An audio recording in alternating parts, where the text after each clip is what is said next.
Now there is an audition that I didn't blow. Many things happened on that set. Hi, I'm Aubrey Plaza, and today I'm doing the breakdown for Cosmo. I'll be reliving some moments of my career, and I'll be giving you a breakdown of what happened because they asked me to. I would never do this otherwise. Usually I need a couple, drinks or something, some kind of liquid courage to watch myself, but I've been working on that. Let's begin. Oh God, what is it? Oh God. Okay, so there I am, a scene from 30 Rock, from one of the very first episodes of that show. I'm wearing my actual Page outfit. Surprise, I was a Page at NBC, and basically just begged the director to just throw me in front of the camera. And then I said what I actually said on my real studio tours. That's just the beginning of it all. There's Hollywood for you. It all started there. Oh, mystery team.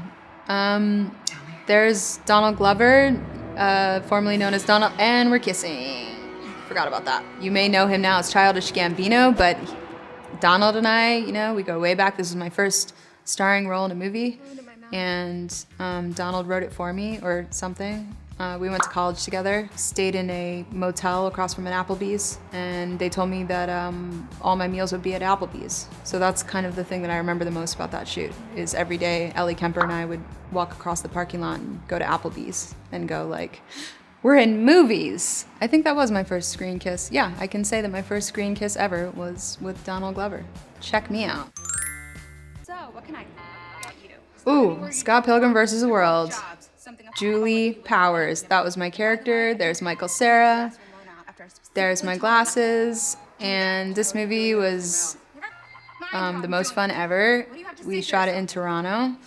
And you know what? Maybe it's high time you took a look in the mirror before you wreak havoc on another girl. What can I say? Michael Cera. What a guy, what a time. Many things happened on that set. Well, nice to meet you. Ew. My name's April, Ugh. and I just wanted to say God. that your dress is so cute. It's bonks. I saw my spinning instructor. Oh my God, June Diane Raphael, I love her. She was really funny. Parks and Recreation, classic sitcom on NBC Universal. It was on the air for 7 years, if you've ever heard of it. Really amazing cast. I played a character called April Ludgate. There she is. That was a very big life-defining role for me, April Ludgate. In a lot of ways, I didn't even realize I was on a television show. I thought that was real life and that I had just gotten an internship. Looking back on it now, I realized that that was a television show and that was not real. So I've done a lot of therapy since then to understand the separation of work and reality.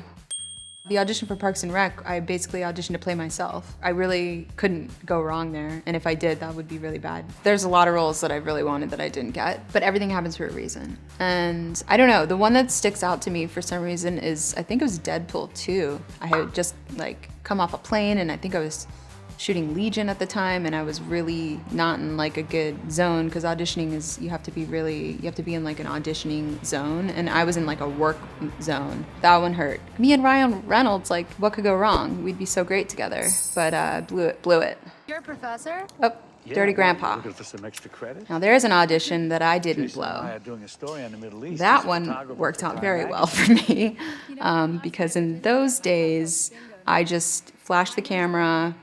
This was before, we decided that was inappropriate. It was my choice, so no one forced me to do it, but that was just a method kind of approach that I had. And there's Robert De Niro, the great Robert De Niro, Bob, as I like to call him. Bob and I had a lot of chemistry in this movie, because for me it was a love story. And I told the director that in the audition. I said, if I'm gonna play this part, it's a love story. Lenore has found her soulmate in Grandpa, Dirty Grandpa, whatever his name was. And it worked out. The chemistry is just seeping off the screen. And De Niro, he's my biggest fan. Hi, Bob. I know you're watching. I know you always watch these videos. So I just want to say hi, Robert De Niro. I miss you. Call me. Oh my God, Spongebob. I've never seen this. Want to come over and make fun of boys or something? Is that a shark? Sorry, girl. I can't. I'm working at Scorched Core all day. Penis. Penis? Wait, what did I say? See you later. I'm a squid. This is amazing. I've never seen this. I wouldn't know how to watch it because I don't like have regular television. But all I remember about this is I went into the booth and this was the day I met Betty White. Betty White, I believe, was on the same episode and they had her come in and they were like, would you guys mind recording either together at the same time or something? And I was like, no, I want to meet Betty White. And I was just like staring at her the whole time. And that's like all I remember. When I see SpongeBob SquarePants, I just think about Betty White, which is a really weird thing. Yeah, I'm just gonna pay someone. I'm sick of doing it myself. Okay, Ingrid Goes West. God. Coming in hot. Really fun looking at. Never looked worse. Wearing a wig. Most people don't know that I am wearing a wig in Ingrid Goes West. 2 wigs, actually. But it looks like my actual hair, so people don't ever realize the magic of Hollywood. This is one of my favorite characters I've ever played. I love Ingrid. This movie was one of the first movies I produced. It was like my baby movie. And man, I'm just so proud of it. And now I'm crying. I have an acting coach. Her name is Ivana Chubbuck, and I've worked with her on every single thing I've ever shot. I started working with her on Funny People, my first movie ever, and Judd set me up with her. She was very good at working with comedians. I'm not gonna give away all her secrets, but it's a lot about kind of using your own life, your own trauma and pain, and kind of bringing that to the role. But it's more about kind of turning your pain into like proactive kind of movement and to kind of work through a script like you would work through an issue in your own life. So a lot of it comes from a very real place. And that's what I like to do, just exploit my trauma. Oh, I know. I'm Blair. Black Bear. Sarah Gadden. Such a beautiful, beautiful, gorgeous I meant that as a compliment. woman. No, I know. This movie I also produced. You are too. This movie was one of the hardest shoots I've ever been on. There's Christopher Abbott. What a handsome guy. No, it's One of the best American actors I was just around. telling him how This much was a I appreciate traumatizing production for me, mostly because we were all shooting in this like very, very secluded location. We had no money and no time, and the subject matter was just very, very intense and psychologically just messed up. I don't know what happened. We committed almost to a fault, but I'm very happy with the result. The movies where you have the worst time shooting, you end up getting the best movie. In movies where everyone's like having a good time and drinking coffee and laughing, like the movie sucks. So I think sometimes, you know, it's a trade-off. I don't have like a method of choosing movies I want to produce. A lot of times it's very organic. It's kind of, I only would produce something that I read and become obsessed with because it's such hard work. I have to be kind of possessed by it. So it's really just the material. It's rare because most things that I read aren't that good. What is your Miss Piggy. favorite, very This personal bitch. story She came that at me your publicist has and ever she written knows for it. you? This is my I don't really nemesis, understand Miss that Piggy. question. But don't you want to be interesting? I mean, you're an actress because Asshole. your real life is probably boring. Don't say it. happy that I'm getting paid to do what I love. Shut up.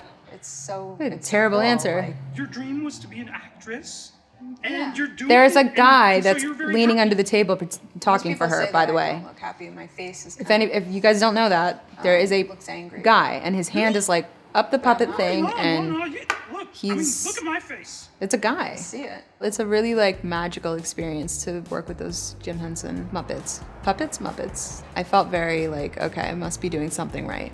I honestly did feel like I'm not worthy. I'm not worthy of this. One of my most proud moments when we won the Independent Spirit Award for Ingrid Goes West. I won it as a producer and that was awesome. I just worked so hard on that movie. I love that movie so much. Labor of love. Thank you so much for having me. I'm gonna go to trial now and I'm gonna represent my clients as best as I can. Thanks for having me. I'm not worthy. I'm not worthy. I'm not worthy. Goodbye.